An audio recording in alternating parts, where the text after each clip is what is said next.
So let's go over two great core strengthening exercises that I use in my patients when we're talking about disc herniations, strengthening, prevention, and rehab. And so I'm going to show you two exercises that I have used. We're going to do some variations. They're going to be challenging. We're going to do one when we're laying on our back. We're going to do one when we're on our hands and knees. But I can promise you I've used this with patients that have had a long time disc herniation or a little bit more acute, or if they're just looking to kind of bulletproof things and just improve the strength of their back and just the environment around it, including our core. And so we're going to go over exactly what it should feel like and how to do it. And we're going to go over the nuances so you can make sure what you're doing is safe and effective. And so find your space, use a yoga mat, use a table, use your bed. I don't really care. Just find something that could be somewhat comfortable to do these exercises and get ready to move a little bit and focus, really focus on the core strengthening. We're going to do some nuances and variations I promise you haven't seen before. So let's have some fun and learn some stuff along the way. Okay, so go ahead and lay down and we're going to get started here. So this first one is called a dead bug. And so it's called that because we look like a little bit of a dead bug with our arm and leg movement here. So the first part of this, what you're going to want to learn is how to do the pelvic tilt backwards. And so we're going to want to tilt our pelvis so our back is flush against the table or the floor. I don't know if you can see that, but my pelvis, what I'm doing is I'm tilting things backwards to obtain that good neutral spine or beyond neutral spine so I can engage my core. We're going to lift our legs up, tilt back our pelvis a little bit, and now arms up. And now here comes the dead bug movement, in that my right arm and right leg will come up and my my right leg and right arm will come up as my left leg and left arm are going down. And then to switch the movement, my left arm and left leg will come up as my right arm and right leg are going down. And now I look like a dead bug, going back and forth. Small controlled movements while I'm maintaining the flat position of my lower back. And that is key. And that's going to help fire up that core. I don't care if you've been doing core strengthening forever or if you're just getting started, this will absolutely improve the core strength and stability around that herniated disc. Now I'm moving here. Arms and legs are moving together. If I wanted to progress it, I would just go further. Or if I wanted to take it easy, I would just put my legs down and just do my arms. It's okay. Those are two different progressions, but here we go. We're going to do 10 total. So there's 2, 3, 4, 5, 6, 7, 8, 9, 10. And now if you notice that you're having a hard time breathing, you're doing it right. Because these muscles attach to your lungs up here, you're going to have a hard time breathing if you're really engaging the core. So take shallow breaths and I promise you, you will adapt and get better. Now we're going to do 3 sets of 10 here. 2, 3, 4, 5, 6, 7, 8, 9, and 10. And now remember, the disc is responsible for basically controlling all types of movement. Now we're not doing a ton of rotary movement here, but what we are doing is we're doing an isometric contraction of our abs and engaging basically all of the front core musculature here to give us some strength.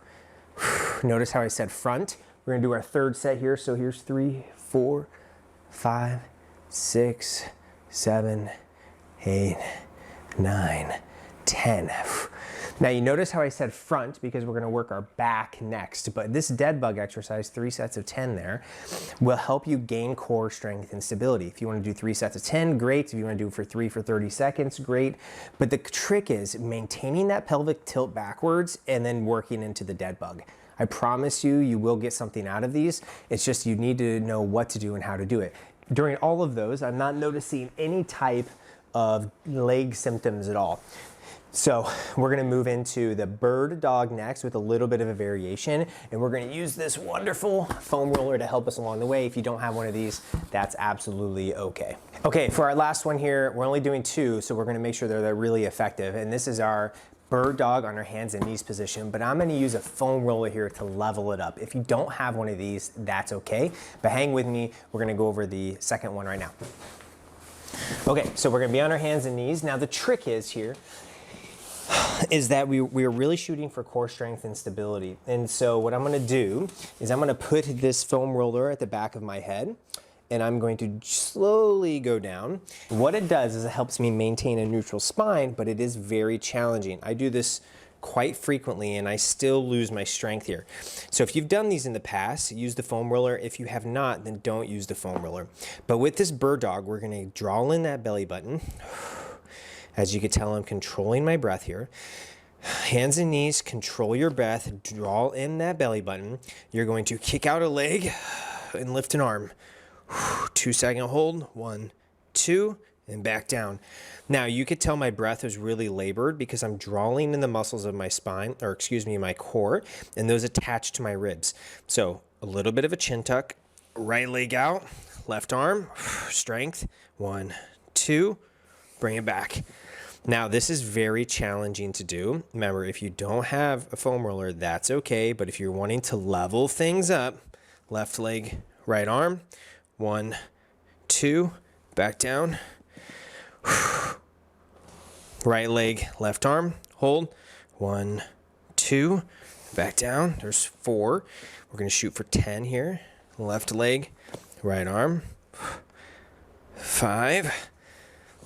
Now, good 2-second hold. I'm burning up now. I'm really feeling this. So right leg, left arm, right? You can see that things are troublesome. Things are tough. Ugh.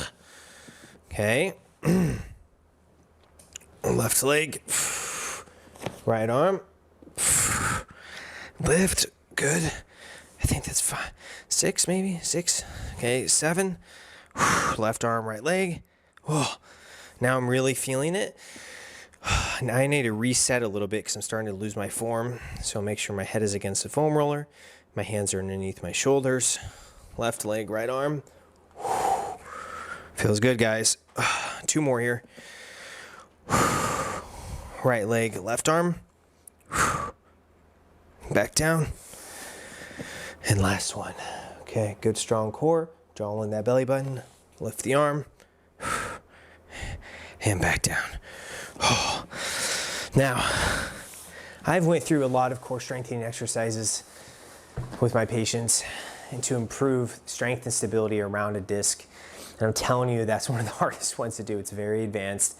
It's challenging. You do 2 or 3 sets of 10 on that. So not 10 on each side, but 10 total. I promise you that's going to start leveling up your core strength and your core game. Now remember, the disc is responsible for rotation components and loading components. And so it means that it can take gravity because we need to be able to lift things and pick up things during our day. And it can twist, okay? And we didn't work into any of those today, and that's absolutely okay. But this is a great place to be, is working on those 2 exercises if you want to do some rehab or wanting to improve the strength and stability of your core, and you just want to have a more resilient spine to help you prevent some stuff in the future. So tell me what you guys think about those exercises. How'd you do with the foam roller? I definitely want to know. I don't know if I made it look easy, but I could tell you it was challenging. But it is always fun to help progress the core strength. And so tell me what you guys think. Leave a comment and I'll get back to you. But as always, guys, stay healthy, keep moving, and take care of yourself.